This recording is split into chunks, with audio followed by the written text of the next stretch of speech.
Bueno, muchas gracias. Muy buenos días. Bienvenidos a todos y a todas a esta nueva videoconferencia en el marco de la red de transmisión del conocimiento de la Conferencia Estadística de las Américas. Quiero empezar presentándome. Yo soy Zulma Sosa, coordinadora del área de población y desarrollo, CELADE, CEPAL, y coordinación con la red de transmisión del conocimiento que lidera el INE de Chile. Estamos apoyando la realización de estas videoconferencias en el marco del proyecto EGRIS. En primer lugar, quisiera comentarles que el día de hoy contaremos con traducción simultánea, por lo que pueden seleccionar el idioma de su preferencia en el botón que encontrarán abajo en la pantalla traducción. Vamos a dar inicio entonces a esta segunda videoconferencia del ciclo de un total de 3 que aborda el tema de las estadísticas de refugiados, personas desplazadas internas y personas apátridas. El presente evento es producto de una alianza entre la Red de Transmisión del Conocimiento, coordinada, como mencioné, por el INE de Chile y la División de Estadísticas de la CEPAL, con el grupo de expertos sobre estadísticas de refugiados y personas desplazadas internas y personas apátridas, por sus siglas EGRIS, GIPS, ACNUR, OBI y SICA, a quienes les agradecemos el apoyo y la disposición para conversar sobre esta importante temática. Este ciclo de actividades está dirigido principalmente a las oficinas nacionales de estadística de los países de América Latina y el Caribe y a las entidades públicas responsables del tema de migración forzada en los países, y en ellas y estaremos abordando la temática sobre las recomendaciones internacionales sobre estadísticas de refugiados, personas desplazadas internas y personas apátridas, producidas por el Grupo de Expertos sobre Estadísticas de Refugiados, Personas Desplazadas Internas y Personas Apátridas, EGRIS, las cuales fueron acogidas por la Comisión de Estadísticas de las Naciones Unidas entre los años 2018, 2020 y 2023 respectivamente. El objetivo de estas charlas es aportar en el desarrollo de capacidades de los países para incluir estas poblaciones en la producción estadística nacional en nuestra región, visibilizando las prácticas más innovadoras en la aplicación de las recomendaciones. Durante la presente jornada contaremos con la participación de 3 panelistas especializados. En primer lugar, vamos a contar con la participación de Hisham Galal, quien se desempeña como oficial adjunto de estadísticas y análisis de datos en la Agencia de la ONU para los Refugiados, por sus siglas ACNUR, quien nos hablará sobre recomendaciones internacionales sobre estadísticas de refugiados. Y en segundo lugar, vamos a contar con la participación del señor Berjon Ajalan, Björn Olandslit, según creo estar pronunciando bien su nombre, asesor principal de la Oficina de Estadísticas de Noruega, quien nos expondrá el caso de estudio sobre estadísticas país. Y para finalizar, la expositora Gisela Cañote Fajardo, quien se desempeña como jefa de proyecto del Instituto Nacional de Estadística e Informática, INEI, del Perú, y expondrá el caso de estudio sobre la segunda encuesta dirigida a la población venezolana que reside en el país, conocida también por su sigla EMPOVE 2. Bueno, entonces, para dar inicio, dejo con ustedes a Hisham Galal, que, como les mencionaba, es oficial adjunto de estadísticas y análisis de datos en la Agencia de la ONU para los Refugiados, ACNUR, y nos hablará sobre las recomendaciones internacionales sobre estadísticas de refugiados. Quisiera también recordarles que pueden hacernos llegar sus preguntas y comentarios a lo largo de la actividad a través del chat, o bien pueden levantar también su mano virtual, y al final de la presentación tendremos un espacio para resolver estas, y si lo desean podemos también abrirles sus micrófonos para comentarios de manera directa. Bueno, entonces le paso la palabra ahora al señor Galán.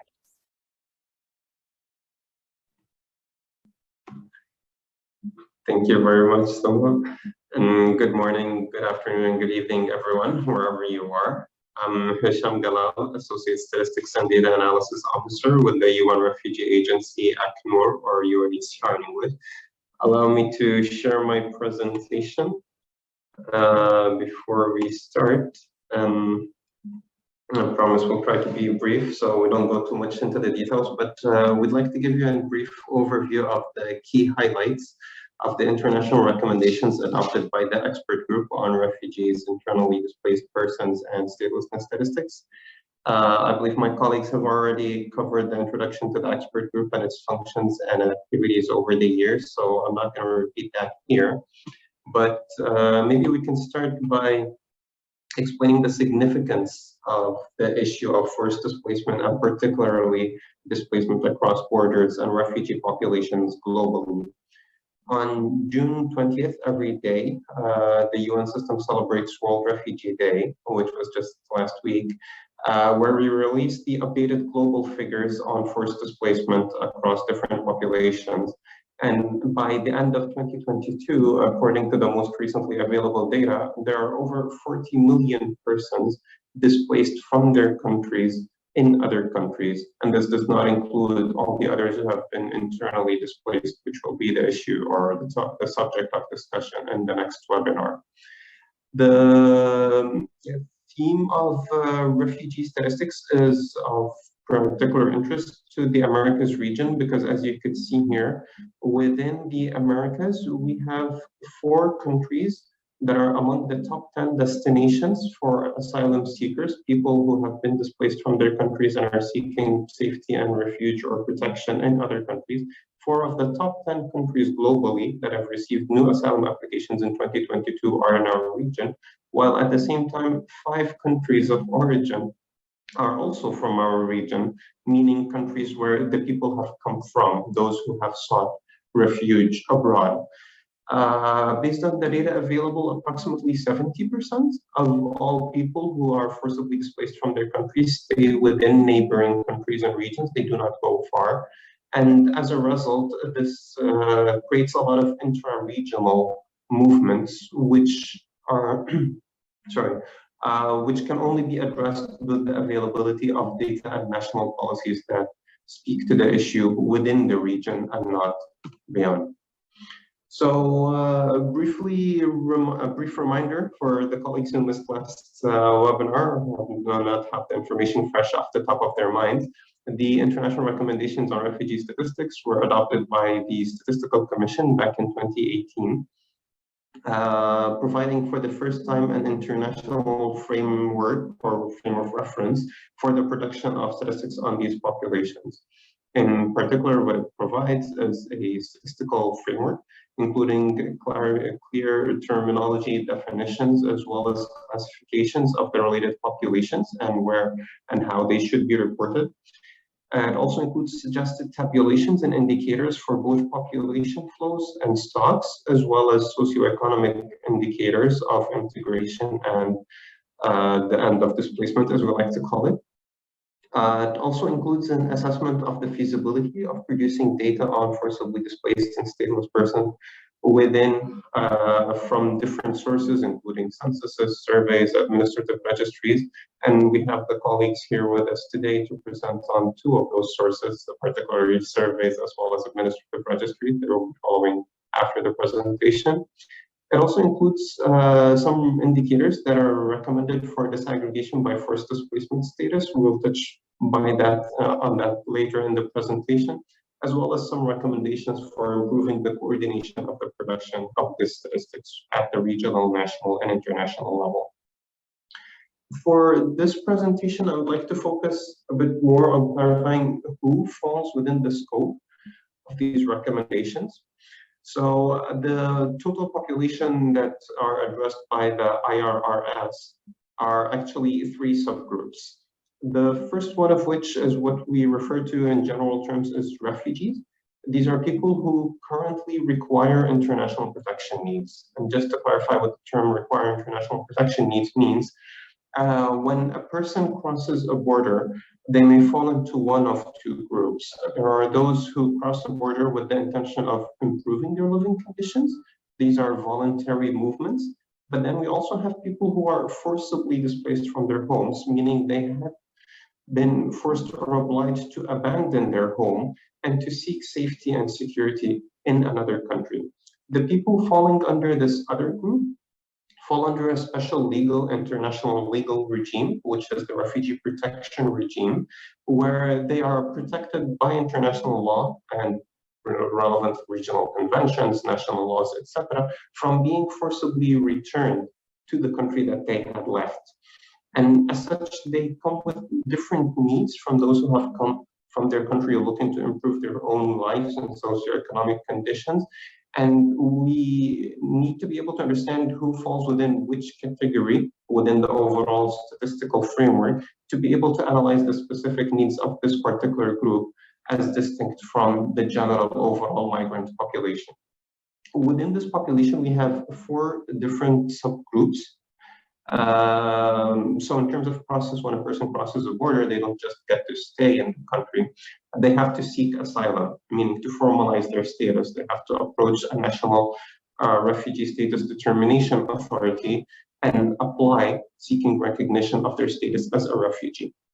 Once their application is accepted, they fall into the second subgroup, solicitantes de asilo or asylum seekers, where they are issued documentation that prevents them from forcible return pending a determination on the legitimacy of their claim to the need for international protection.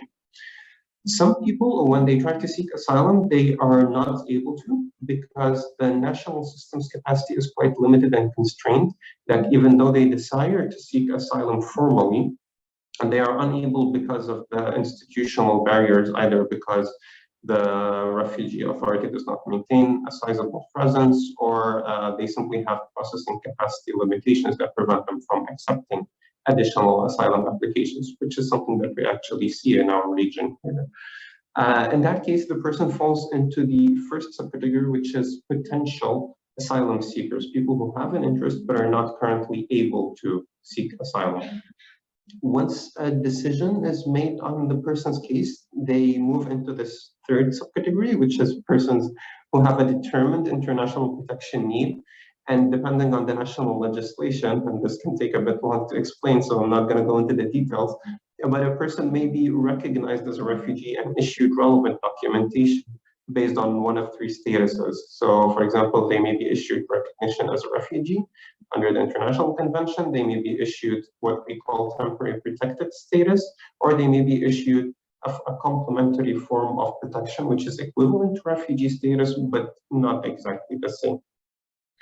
And then we have this 4th category of people who are in a refugee-like situation, but who are not themselves recognized as refugees. This is an issue of particular interest to the Americas region because of the high level of intra-regional integration, which facilitates for people to be able to cross a border and stay in another country without having to formalize a status as a refugee. You know, for example, if somebody crosses a border under the Mercosur Freedom of Movement Agreement, or in Central America under the Central American IV Freedom of Movement Agreement, a person who has been forcibly displaced does not necessarily need to apply for asylum status or to be recognized as a refugee to be able to regularize their stay in the country. They may stay under alternative legal forms of stay. And those people falling into this group are often rendered invisible when we're only reliant on data that comes from refugee commissions, because they stay under alternative legal basis of stay, what we would call migratory statuses, but that renders invisible the international protection need of the population. And we'll come back to this issue when talking about data sources. The second major subgroup that is addressed by the recommendations are people with a refugee background, or people with a refugee who are refugee related. This group are people who do not require international protection because they enjoy the protection of the country where they currently are, either because they were refugees at a point and have since acquired citizenship or nationality of the country where they are, or they are children who were born in the country, and even though their parents are refugees, because of the nationality laws, the child who was born acquired the nationality of the country where they were born, and as such have no international protection needs because they are national of the country. Or they are persons who have been reunified from abroad related to a refugee or otherwise. For this group, there is no particular policy response, but given their numbers and their relations to the forcibly displaced and refugee population, it is oftentimes of interest to countries to be able to visualize the contributions that these refugee-related populations bring into the country. And finally, we have the third major subgroup, which is persons who have returned from abroad after seeking international protection. So if a refugee is a person who leaves their country to seek international protection abroad, the people falling under this group are those who had sought refugee abroad and have now returned to their own country. These are people who are often whose needs are often rendered invisible, because the fact that a person has resided abroad, or even the reason why they had moved abroad at some point in their lives, is often rarely captured in official statistics, whether it's surveys, censuses, etc. And as a result, while the person may have left the country with vulnerabilities and needs and later returned back with further vulnerabilities and needs, these specific needs of this population are not really well reflected in statistics. And if we are to facilitate the eventual return of the people who are outside their country, which is always the preferred option in terms of solution for forcibly displaced people, we need to be able to formulate or support national policies that facilitate the return and integration of these people, which is only possible when there is data available on them. So we have these three different population groups covered by the recommendations. And one of the reasons why we keep talking about them, and particularly the first group, the refugee population, is that they're actually addressed by one of the SDG indicators. So SDG 10.7.4 is specifically the number of refugees, people in a refugee-like situation or others in need of international protection, meaning the persons with determined international protection needs from the earlier slide I was showing, per 100,000 persons from a country's population. And we as UNHCR, we're a custodian for global consolidation and reporting on this indicator. The data currently mostly comes from national refugee commissions and authorities. But as a result, as I was mentioning earlier, because in our region, in particular in the Americas, we have these refugee-like populations who are not in the formal asylum system and not documented as refugees, there is a large part of the population that is actually rendered invisible in our statistics and is not currently reflected in SDG reporting. And if we're to achieve the ambitious aim of Agenda 2030 of leaving no one behind, we need to be able to render the invisible visible by bringing these people out of the statistical shadows, which is what we're trying to do with this series of webinars and promoting implementation of the recommendations. In terms of data sources for producing statistics on these populations, as you probably know, there are three main data sources that are used for the production of visual statistics. Censuses, which are obviously the best option when it comes to producing data on small and rare populations like forcibly displaced persons and refugees. And the issue with censuses, obviously, is the frequency with which they happen. In most countries, it's decennial. Very rarely is it done on a more frequent basis. And because of the universal individual enumeration that happens in censuses, it's rare to be able to have the opportunity to include additional questions to produce all the relevant disaggregations for the different population groups. On the other hand, we have household surveys, which is what we normally advocate for inclusion in, because there is always more flexibility in adaptation of the questionnaire, given the smaller sample size, obviously, and the costs associated. And by including refugees in national household surveys, either directly by including identification questions to be able to disaggregate the survey results, or by running complementary booster samples of the population to produce comparable data, we're able to understand the socioeconomic integration outcomes of refugees and returnees via the general non-displaced populations. The obvious problem with national household surveys, particularly when it comes to direct integration of identification questions, is the challenges with sampling, because probably the national sample design is the national sampling frame is designed to produce reliable estimates on the general population, whereas the refugees may be highly clustered in certain areas, or maybe they may be too small in size to be picked up in sufficient numbers to produce reliable estimates, etc. So they're not easily picked up in national household survey, requiring expensive boosters, which may not always be financially sustainable. The third option, registry or administrative-based statistics, which is a growing option and preference for countries producing population statistics from admin data, is currently how most of the population statistics is being produced on refugee populations. The challenge and limitations from registry data is that either A, it does not necessarily capture sufficient socioeconomic data. Vibjørn is going to be presenting on Norway's experience, but Norway's maybe a bit in a different league when it comes to the reflection of socioeconomic data from administrative registries, which many countries are trying to get there, but we're not really there. So we end up having data on population numbers, but not necessarily socioeconomic conditions.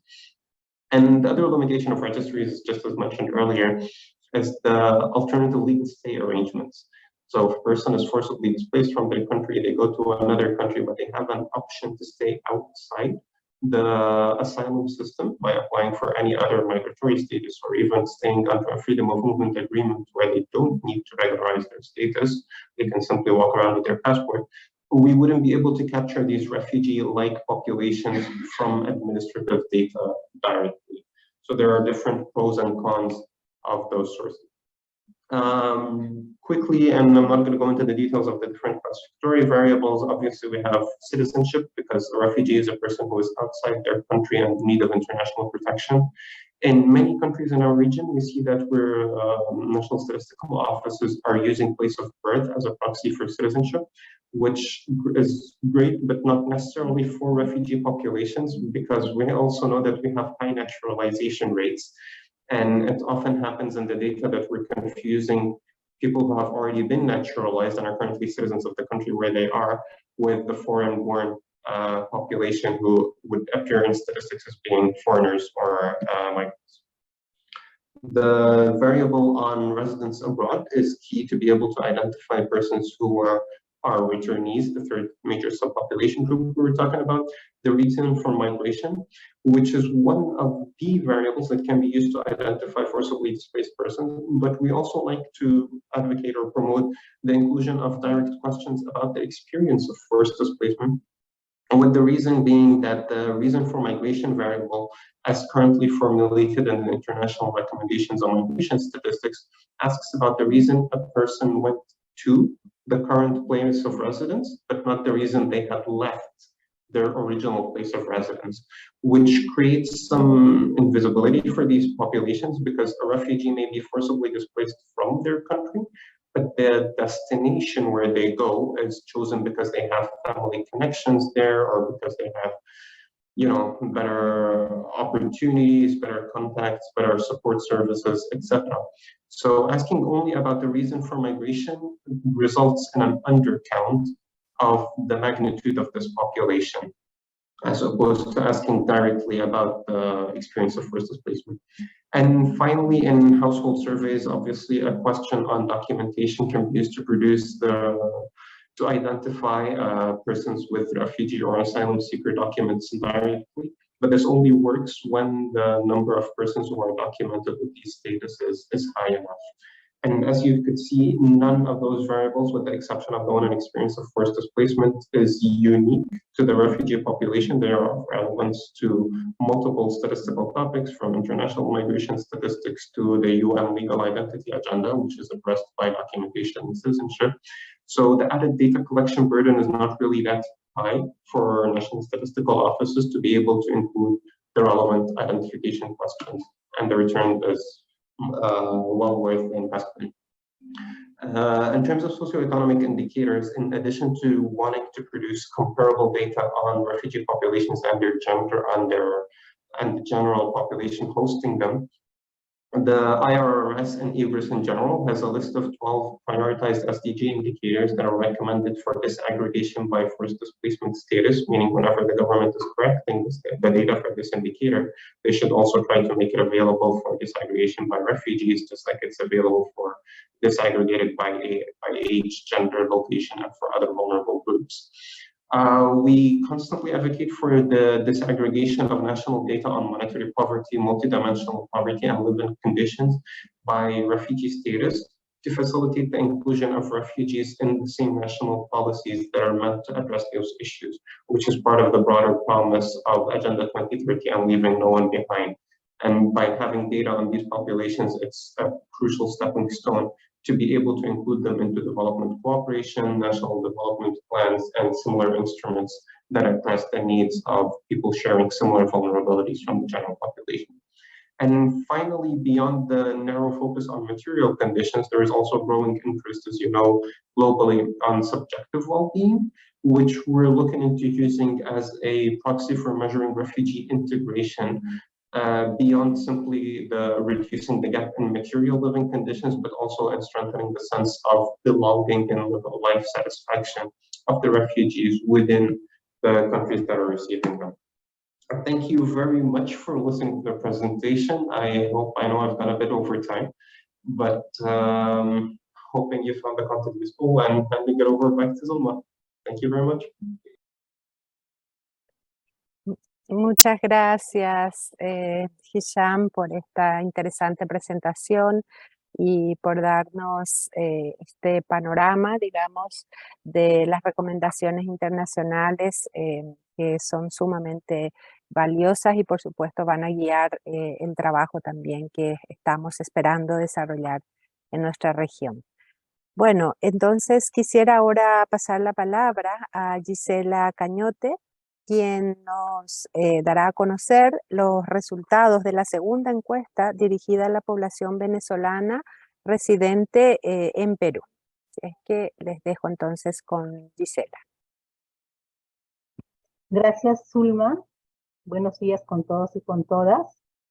Es un gusto estar aquí en esta segunda sesión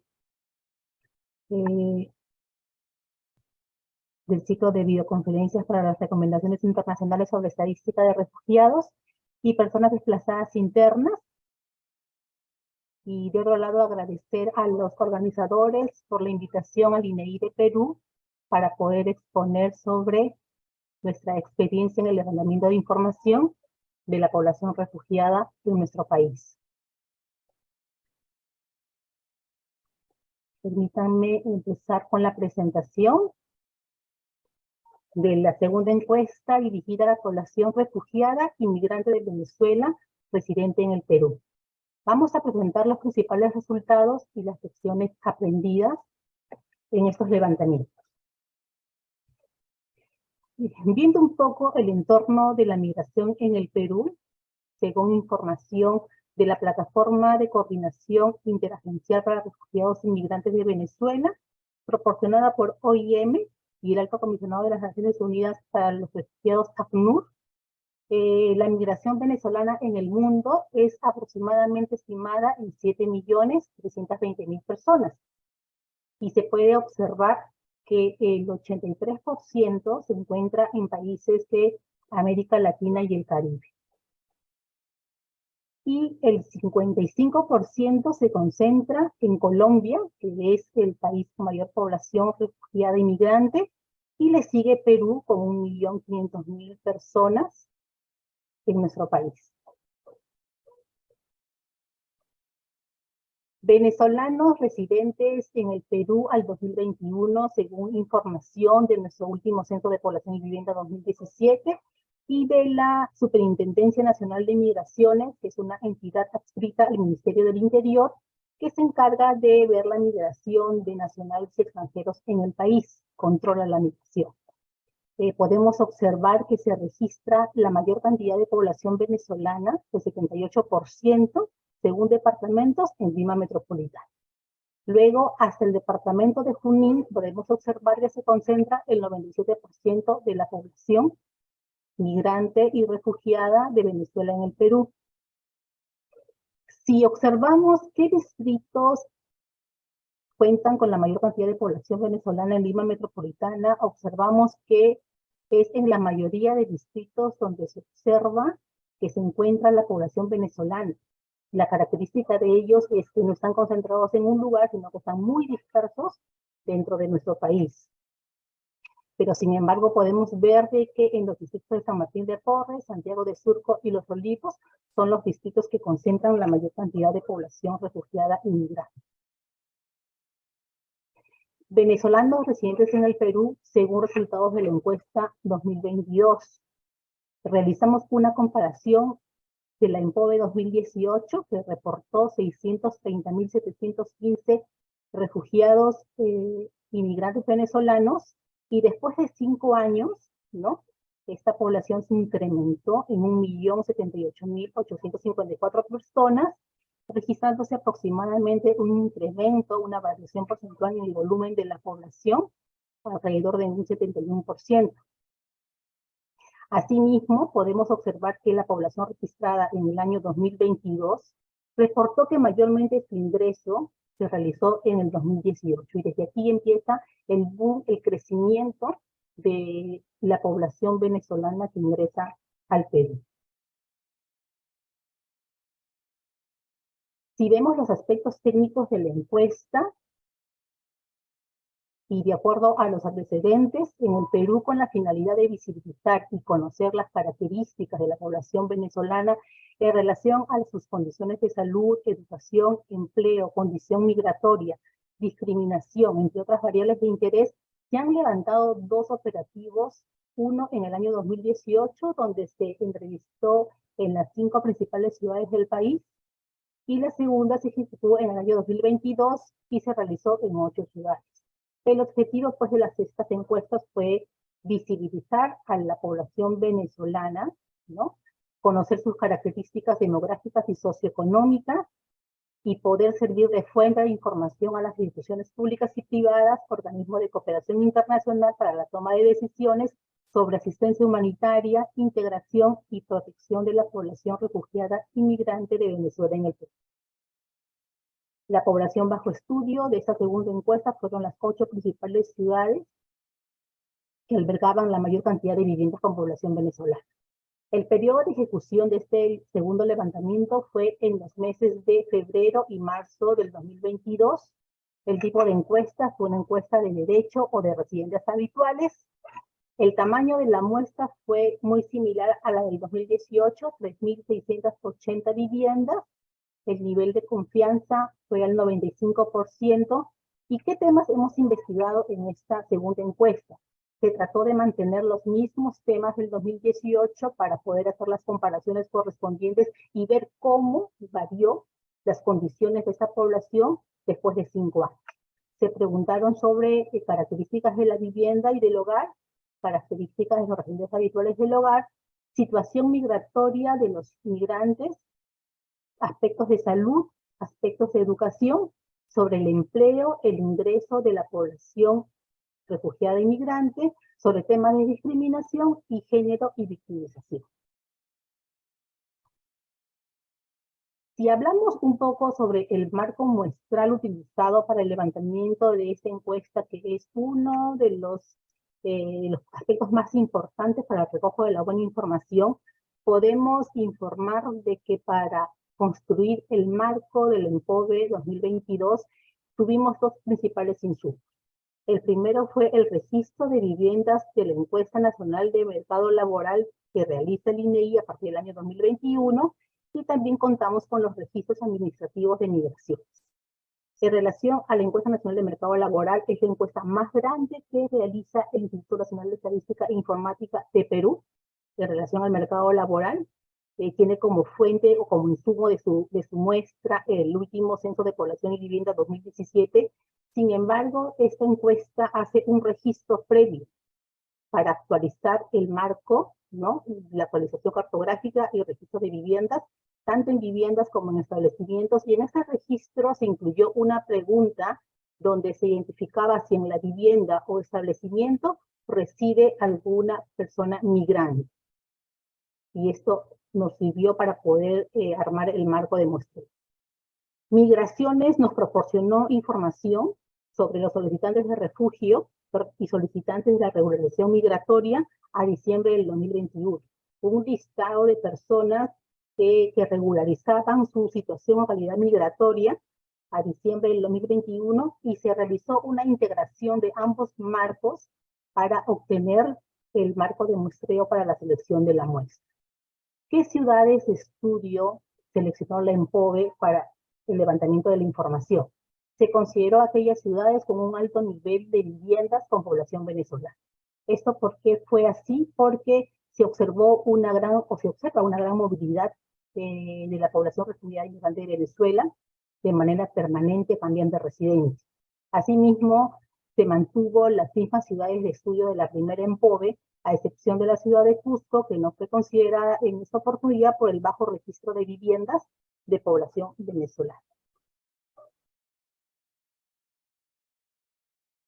La selección de la unidad de muestreo, pues nosotros teniendo como insumo el directorio de viviendas con población refugiada inmigrante de Venezuela, obtenida del registro de la Encuesta Nacional de Mercado Laboral y del registro de migraciones, se procedió a conformar de manera automática el marco de unidades de muestreo denominados segmentos en cada una de las ciudades seleccionadas.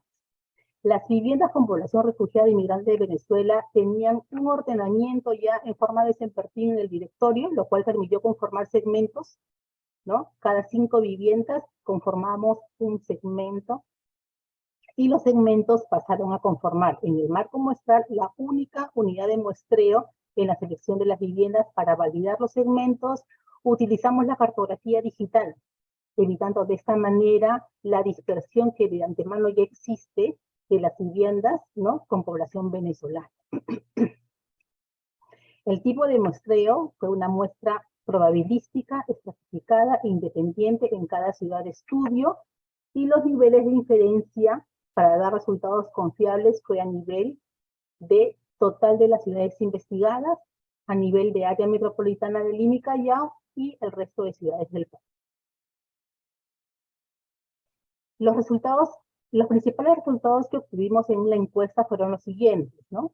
La población venezolana residente en el Perú según sexo, haciendo también una comparación con la primera ENPOVE del año 2018, vemos que en el 2022 el 50.6% eran mujeres y el 49.4% eran hombres. Una migración equilibrada, diríamos, en relación al sexo, a diferencia del año 2018, donde mayormente, ¿no?, eran hombres los que emigraron en ese momento. Otro aspecto importante investigado y tenemos como resultado es el estado civil o conyugal de la población venezolana en la segunda ENPOVE 2022 comparada con la 2018. Vemos que el estado civil conviviente, ¿no?, pasa del 37% del 2018 a un 44% en el 2022, disminuyendo el estado civil casado de 18% a 13%. Al igual que el estado civil soltero, que pasó del 40% del 2018 a un 33% en el 2022 como principales resultados.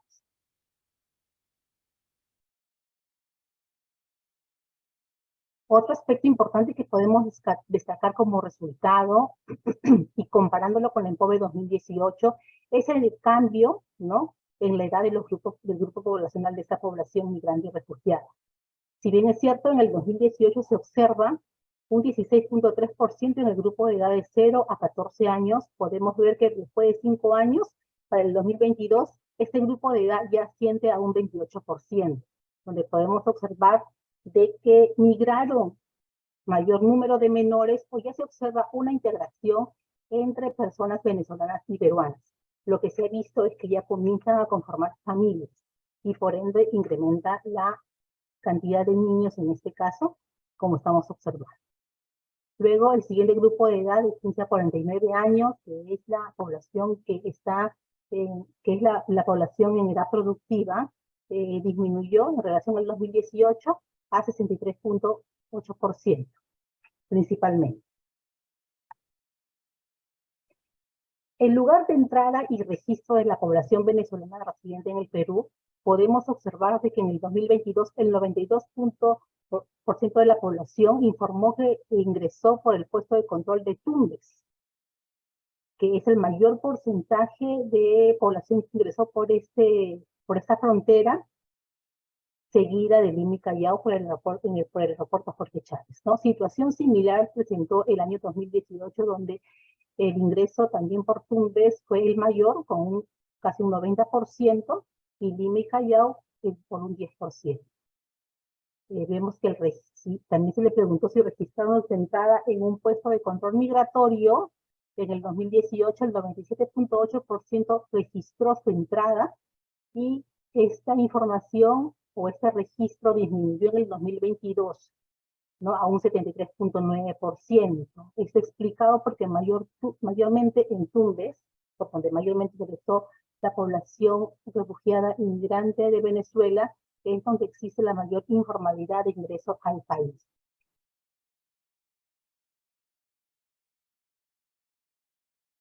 También se investigó sobre la tendencia del permiso migratorio de la población venezolana y vemos de que el 35% de la población no cuenta con un permiso migratorio, como un principal resultado en relación a esta pregunta.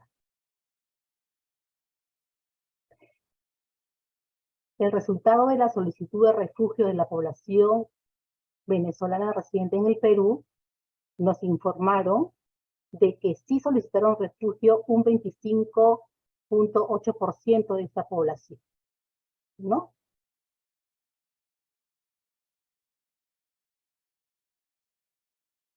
Si vemos la condición de actividad de la población venezolana, podemos ver que la población económicamente activa asciende al 82%. Si lo vemos por sexo, para las mujeres es un 71.8% y para los hombres 92.5% de población económicamente activa. Y si hablamos de ocupados, podemos ver que la mayor cantidad de población venezolana se encuentra ocupada. El 97.9% informó que se encuentra ocupado y la tasa de ocupación es del 2.1%.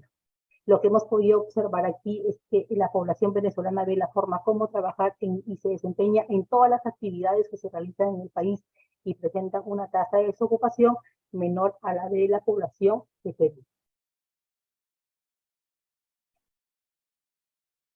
Las actividades donde se desempeña es en todas, como mencionamos hace un momento, pero principalmente es en la actividad de servicios. El 55% de la población ocupada se desempeña en servicios, ¿no? Como por ejemplo restaurantes, hoteles, venta de comida ambulatoria. Si vemos este desempeño de actividades por sexo, observamos que las mujeres mayormente se desempeñan en la actividad de servicios con un 62%, ¿no? En la actividad de comercio es una participación casi equitativa. En la actividad de construcción, mayormente los hombres con un 2.4%, principalmente. Si hablamos de los ingresos reportados en la segunda ENPOVE, vemos de que al mes estas personas están percibiendo un ingreso de 1.200 soles, pero podemos observar una brecha entre hombres y mujeres, donde el ingreso de hombres asciende a 1.299 soles, aproximadamente $370 mensuales, a diferencia de las mujeres que perciben 1.000 soles mensualmente, ¿no? Y ya podemos ver una de las brechas que se presentan en la población refugiada inmigrante de Venezuela. Otro aspecto importante investigado fue el nivel de estudios, donde podemos observar, ¿no? Ligeros cambios en relación al 2018, y podemos ver de que un alto porcentaje tiene nivel educativo superior universitario, y también educación técnica diversificada y técnica superior, donde podemos ver que hay un alto nivel de tecnicidad y de profesiones en esa población que puede servir para incrementar la productividad del país. Disculpa, Giselle, si puedes ir finalizando, por favor, tu presentación, así damos espacio también a nuestro expositor siguiente y también para las preguntas. Muchas gracias. Ya. Voy a agilizar un poco. La condición de salud de la población venezolana reportaron que padecen de alguna enfermedad crónica el 13.6% y de esta población no recibe tratamiento el 68.1%, donde observamos de que el país tiene que hacer política en esta situación de salud de la población migrante y refugiada.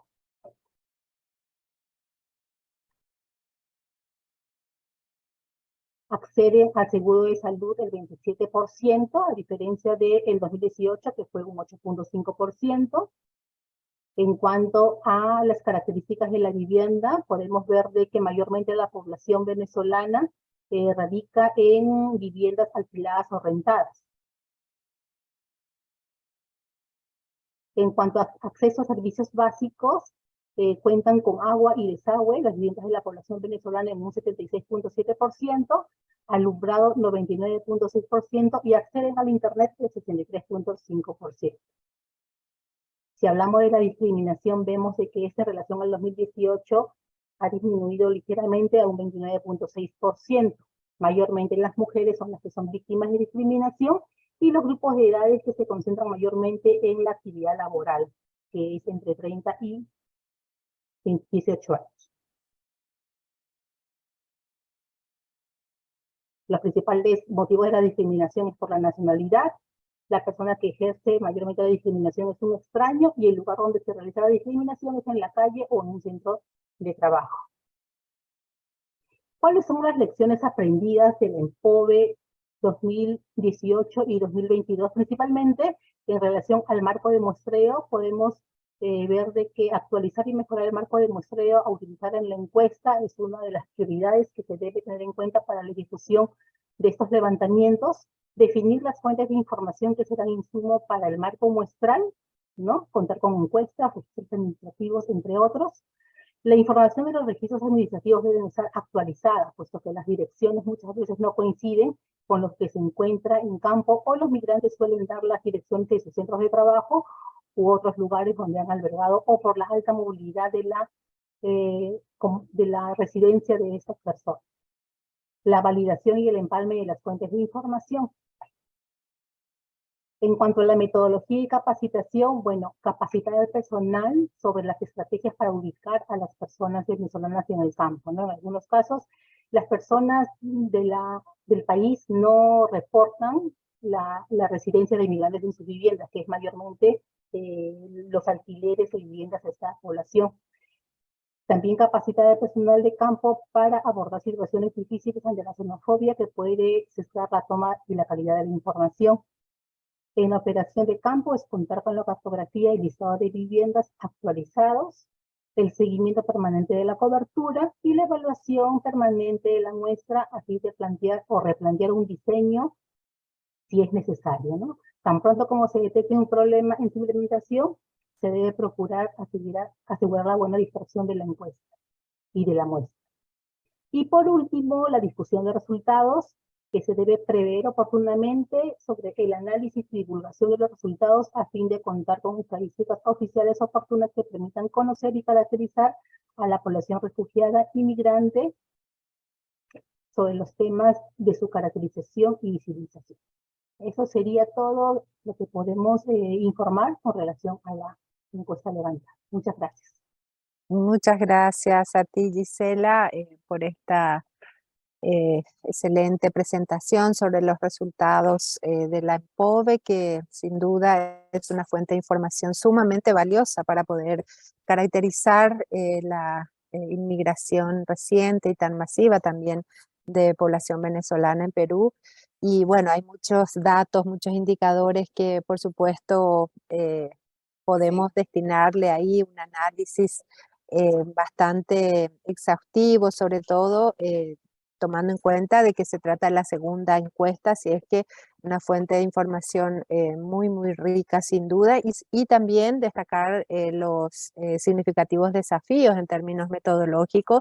Por supuesto, realizar encuestas por muestreo a una población que sabemos no es fácil ubicar, sobre todo identificar en el territorio, es realmente el mayor desafío que tienen los institutos de estadística, pero bueno, el INEI de Perú está demostrando que se puede y que se puede ir aprendiendo también de las experiencias en este sentido, como para mejorar la información de la población migrante. Muchas gracias, Gisela.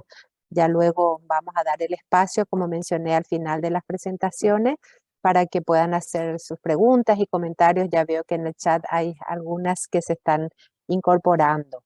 Pero bueno, para finalizar esta sesión, digamos, de presentaciones, finalmente quisiera dejar a continuación con ustedes al señor Bjørn Olanslit, espero haber pronunciado bien esta vez su nombre, de la Oficina de Estadísticas de Noruega, para que nos presente la experiencia noruega en la producción de estadísticas sobre refugiados basadas en fuentes administrativas. Adelante, Bjørn. Thank you so much, and thank you for inviting me and giving the opportunity to present our experiences from Statistics Norway. So we are, it was mentioned earlier that in one sense we are special in Statistics Norway, that 90% of all the statistics that we produce on social statistics on persons, are based on different administrative sources. Most of it comes from the population register, but also from other administrative sources. So we have slowly over the years built up a system where we more or less rely on the different sources. And our last population housing census was 100% carried out based on different administrative registers. But for the topic of today, I will talk about our particular experiences with producing statistics on refugees, but also on our migration statistics. And I wanted to start with kind of the background for how we started this work, because even though many kind of the institutional setup, the production of population and migration statistics has a long history in Statistics Norway, the work on particularly on refugee statistics is a little bit of a newer age. We started a cooperation with the Ministry or the Department of Integration in the Ministry of Labor back in the mid-1990s. And this is a cooperation that it's still going on, where they annually assign around $1 million for Statistics Norway to develop and produce statistics on migrants and refugees. And I think this has been instrumental for us in order to set aside resources to develop the kind of the broad range of statistics that we produce. Not only on the stocks and the flows of migrants and refugees, but we also measure their demography and their living conditions in Norway. And the ministry are our most kind of valued user of these statistics. They use them to monitor the situation of refugees in Norway, how refugees integrate into Norwegian society. And in many ways, they frame their policies based on the data that we provide. So in terms of making decisions based on empirical data, I think this is a good lesson. But it requires resources, and what we have seen is that we have to base this on national resources. It has to be the Norwegian government who sets aside resources for this. It cannot only be the international society.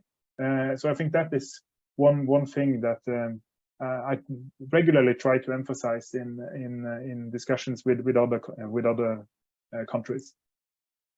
So what is the situation in Norway now when it comes to statistics on migrants and refugees?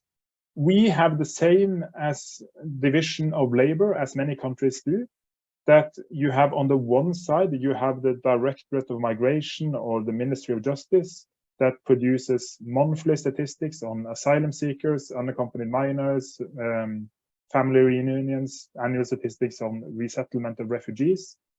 These are mainly decisions, data on decisions and data on applications. So it's not persons per se. It's the applications and the decisions that concerns the different persons.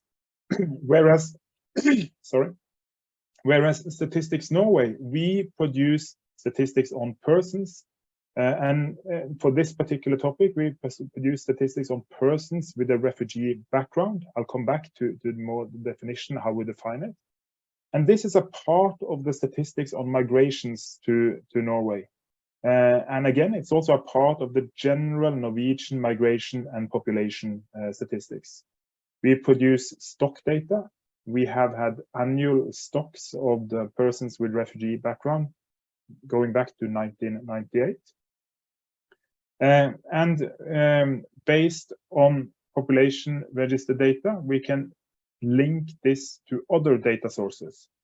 And I'll also show some examples of that.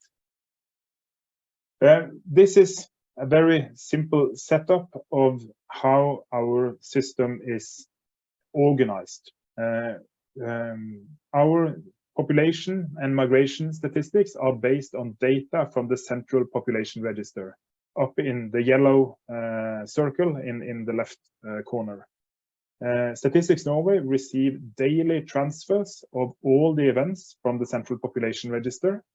So here we get country of birth, citizenship, date of arrival, country of birth of parents, and we also have internal migration records from the Central Population Register.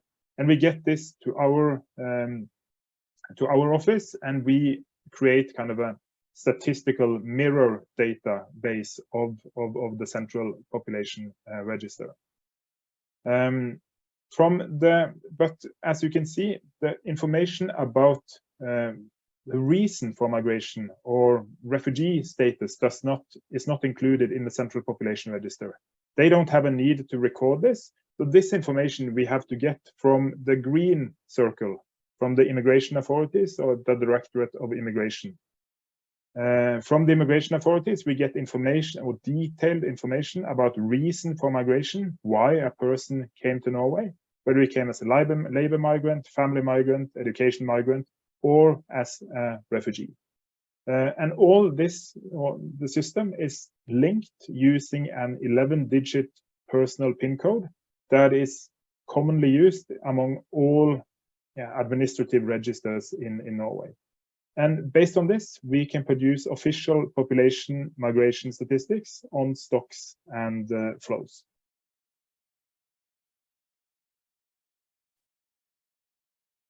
And kind of the beauty of having such a kind of what you can call integrated system is that all the numbers are more or less are connected and are included. If we start here with this is based on data from our statistics from the 1st of January 2022, so it's 1.5 years old. We will produce our new statistics on refugees in next week. So then there will be a new update of this. But in Norway, 1st of January 2022, there was living around 5.4 million persons. And among them, there were around 819,000 persons who were immigrants, around 15%. And then as a subgroup of that, we have persons with a refugee background, and that was around 244,000 persons. So and comprise around 4.5% of the Norwegian population. And this is kind of all the official Norwegian population figures that we report to the UN, etc. As you can notice, asylum seekers who have not yet received a positive answer to their application are not included in the Norwegian official population data. So they are outside of the system. At 1st of January 2022, there were around 2,000 persons. Now that number is a lot higher because of the huge influx of persons coming from Ukraine to seek asylum in Norway. Also here, and now we go back to the definition that Hisham had earlier in his presentation, children of refugees born in Norway are not included in the persons with a refugee background because they are not migrants. They are second-generation migrants. They are born in Norway. They are not included here. We can make statistics on them. We can follow them. But for this particular statistic, they are not included.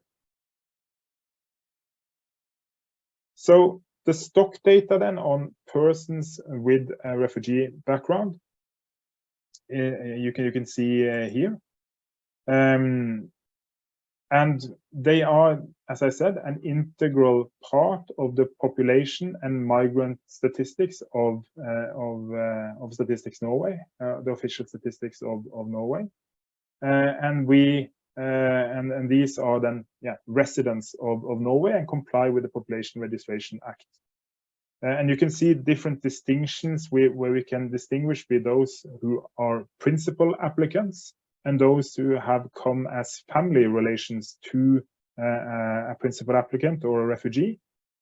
We tend to group these groups together as persons with a refugee background. And as you can see, this is a very broad definition where we take the reason for migration taken from the first application to the Directorate of Migration, before even the migrant was registered in the central population register. So that's how we have organized this. If we go back to the stock data, if we look at the persons with a refugee background as of 1st of January 2022, most of those with a refugee background, around 27,000, come from Syria, who are residents of Norway now.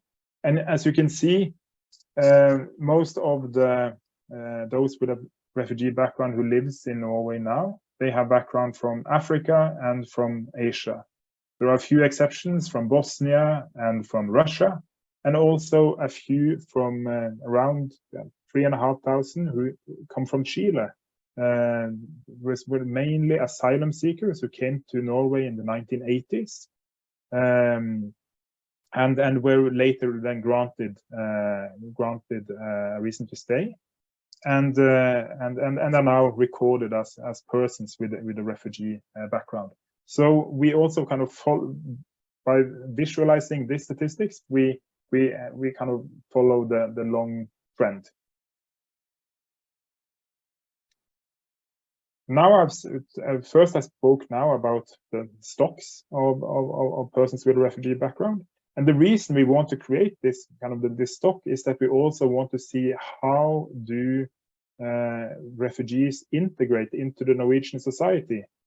Obviously, many of those who came in the 70s and the 80s and the 90s to Norway, they have later become Norwegian citizens and are on 100% a part of the Norwegian society. But we want to see whether they get a job, whether they are, what their income is, how their internal migration is. We can follow how different groups move in Norwegian society, and we also look at education data, and specifically on how unaccompanied minors have settled, and also the success of different introduction schemes that have been established for refugees. And we produced reports going back to the 1990s, early 2000s on these different topics. And I'll show a few of those statistics now. This one shows the employment rate by immigration background or country background for the working age population. These are data from the fourth quarter 2021. A new update will be published later this year for the fourth quarter of 2022. Basically, the statistics show that in the total population, around 70% are employed within this age group. Among immigrants, it's a little bit lower, a little bit over 60%. And among refugees, we can see that the employment rate is almost down to 50%. But what we also see from the administrative data is that there are huge differences between the different country backgrounds. We can see that refugees who come from Sri Lanka and Myanmar, they have an employment rate that is more or less the same as it is for the total population, whereas refugees from Somalia and Syria have a much lower employment rate. And this is partly because of years of residence, how long a person has stayed in Norway. This slide shows how the different groups, we can see that this slide shows refugees from Afghanistan, Iraq, Somalia, and Eritrea. And we can see that for all groups, the employment rate increases by time. They all start low, but for some groups, for instance, though from Eritrea, we can see for those who have stayed in Norway for 10 years and longer, they have an employment rate that is the same as the Norwegian total population. Whereas some of the other groups, they still struggle to get integrated into the labor market. And we see that the labor market is definitely the most important integration indicator of them all. I could have gone on to show more slides about both education and income, but this is something you can find more on our website. I will end this presentation with showing a survey, because we also have some surveys in Statistics Norway. And this one shows, this is not directed towards immigrants or refugees per se.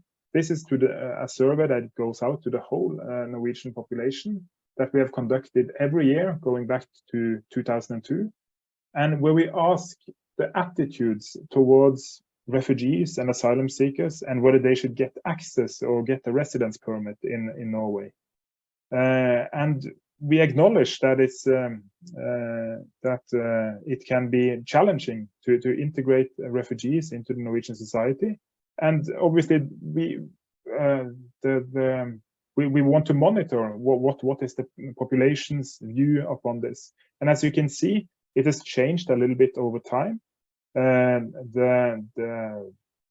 one who is lila shows that those who want it to be more difficult.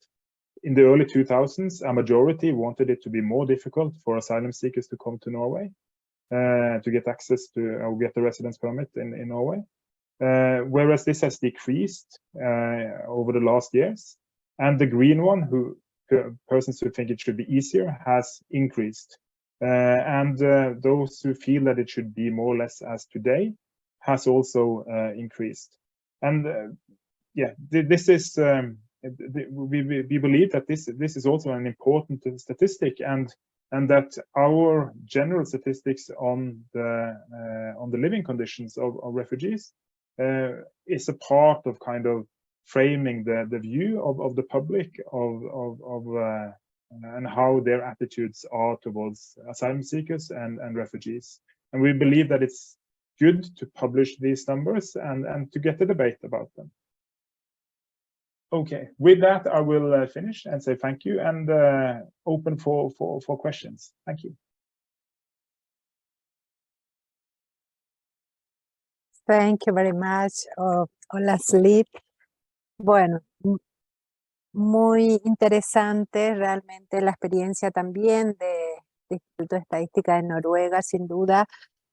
Sabemos que es una realidad, digamos, muy diferente la del país, la de la región de Europa, con relación a América Latina y el Caribe, ya que, por supuesto, en estos países hay un uso muy intensivo de los registros de población y bueno, pero creo que de la experiencia que nos comenta Björn, surgen algunos puntos en común que en términos estadísticos, independientemente, digamos, de la realidad tanto institucional como también normativa, se pueden aprovechar como los puntos, digamos, a tener en cuenta como para vincular bancos de datos provenientes de registros, tener un identificador común que permita que interoperen, como se dicen, las fuentes de datos de registros, es un gran desafío y claramente se ve aquí la utilidad de aquello para que pueda ser aprovechado. Bueno, ni hablar de los recursos, ya Björn también insistió en la necesidad de asegurar, de contar con presupuesto, que no es para nada poca plata, por lo que nos comentaba, cerca de $1 millón anuales, entendí que invierte el instituto para poder generar esta estadística. Pero bueno, esos son los desafíos claramente que tenemos dentro de los sistemas estadísticos también para poder generar información confiable y tan necesaria para el diseño de las políticas públicas. Bueno, yo creo que con esto entonces cerramos la sesión de presentaciones. Agradezco nuevamente a nuestros 3 panelistas por sus intervenciones y bueno, vamos a pasar entonces ahora a la sesión de preguntas, comentarios en los pocos minutos que nos quedan. Voy a empezar con la pregunta que ya nos incorporaron aquí en el chat. Entiendo que Giovanna Risi justamente realizó 2 preguntas, principalmente dirigidas, la primera de ellas a Hisham. Pregunta Giovanna si se realizó en algún país de la región latinoamericana un ejercicio de validación y o adaptación de los indicadores propuestos en las recomendaciones internacionales para que se adapten más al contexto político y social de ese determinado país. Esa es la pregunta que hace a Hisham. Te paso la palabra, Hisham, para que puedas referirte, por favor, a la consulta. Thanks so much, Giovanna. Briefly speaking, I think one thing that we're trying to do with the international recommendations on refugee statistics is to move away from what used to be the case in the past, where you had indicators specifically tailored and designed for the refugee or displaced populations that are distinct from the general indicators that are available for the rest of the population. Increasingly, we're moving towards trying to what we call the inclusion agenda, trying to get refugees part of the broader debates on sustainable development, on the achievement of the SDGs, Agenda 2030. And the only way we can get there is if the same data that is available for the general population is also available for refugees. So in other words, we're avoiding as much as possible having specific indicators where we lose comparability, but we give visibility to the specific needs of refugees. And instead, we're trying to have the same indicators that are available for the general population disaggregated for refugees as a particularly vulnerable subgroup. Thanks, and hope this answers the question. No. Muchas gracias, Hisham. Tengo ahora otra pregunta también de Giovanna, dirigida a Björn. Consulta, ¿el sistema noruego es un ejemplo de integración? ¿Los números y cifras están conectados? logrando una importante consistencia. En la mayoría de los países de Centro y Suramérica no se cuenta con sistemas integrados. ¿Cuáles son los elementos clave para que se logre esa visión de sistema integrado? Esa es la pregunta para Björn. Adelante, Björn. Thank you. I think we started with the establishment of the central population register at the core, and with establishing a unique ID for all residents of Norway, and we did that in 1964. So that's 60 years old now, and it took a lot of time from going from 1964, and we had checks with the first population housing census in 1970. Where we had a traditional census where we checked the quality of the population register. And for each decade, then we had traditional censuses where we were checking the quality of the register and constantly trying to improve it. So I think that's one element to start with this, to have a unique ID. But then the other element is that there also has to be these other government registers or institutions that have to work together with the statistical office. In Norway, we have a very close cooperation with the mapping authority. The mapping authority assign addresses, the cadastre, which is so important. But you have to know where people live, and they have to have an incentive to report when they move, not only when they move abroad, but also when they move internally in Norway. So, yeah, it's a mixed answer, but start with a unique ID, then move on to have cooperation between government institutions. So that's a start, at least. Thank you.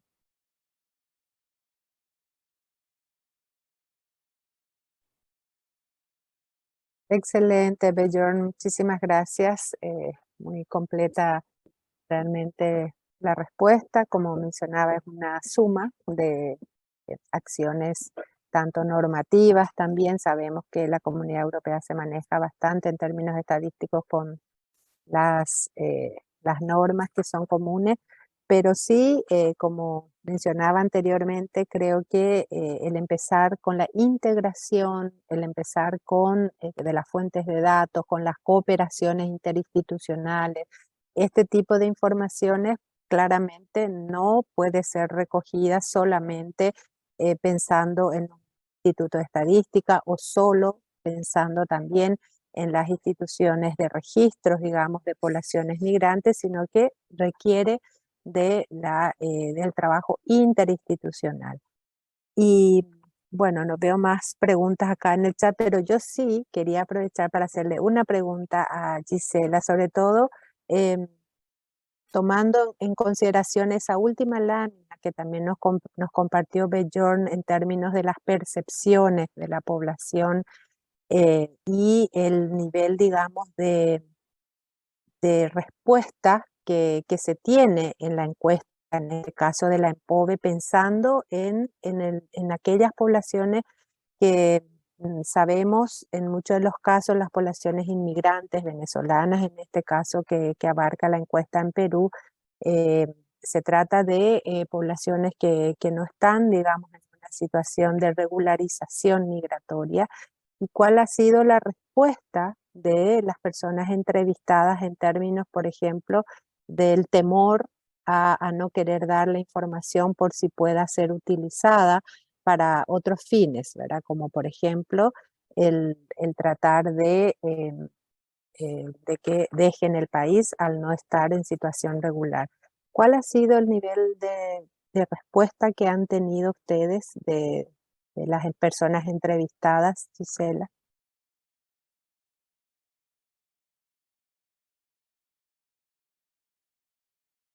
Sí, en relación a lo que me preguntan, ¿tú sí me escuchan? Sí, efectivamente, ese caso que mencionas se notó mucho en el operativo, ¿no? De aquellas personas, como mayormente, como se vio en una de las láminas, casi el 35% no cuenta con una regularización migratoria. Se observó el temor de que estas personas fueran reportadas a migraciones en algunos casos, pero creo que lo que mayor les motivó la respuesta de esta población refugiada e inmigrante fue las expectativas que también ellos tienen a una respuesta para mejorar su condición. Entonces, explicándole los objetivos de la encuesta que va a servir para caracterizarlos y que tengan más opciones en el país, ellos brindaron satisfactoriamente la respuesta. Los casos que te mencionaba sí se presentaron de un poco de rechazo o temor, pero fue manejado, por eso que también una de las lecciones aprendidas en la parte de capacitación fue adiestrar también al personal para que explique correctamente los objetivos y los fines de la encuesta, a fin de que la información obtenida sea de calidad y que refleje las características de esta población. Gracias.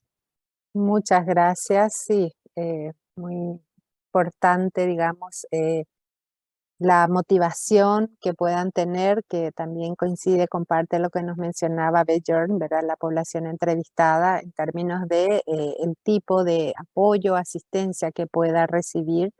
Y allí solo una reflexión también, ¿verdad? En cuanto a poder equilibrar ese nivel de expectativas, ¿verdad? Que uno como productor de información o recolector o recolectora, digamos, de datos, pueda entregar, y ahí la importancia también de vincular el uso de la información para los fines de las políticas públicas, ¿verdad? Porque en definitiva sabemos, ¿verdad?, que los datos, las estadísticas, por supuesto, no son un fin en sí misma, pero en la medida en que hagamos ese puente y esa vinculación del uso de los datos para el diseño de políticas que finalmente, ¿verdad?, ayuden a mejorar la vida de tantas personas y en particular de este grupo de población que sabemos en la mayoría de los casos lamentablemente están en una situación de alta vulnerabilidad.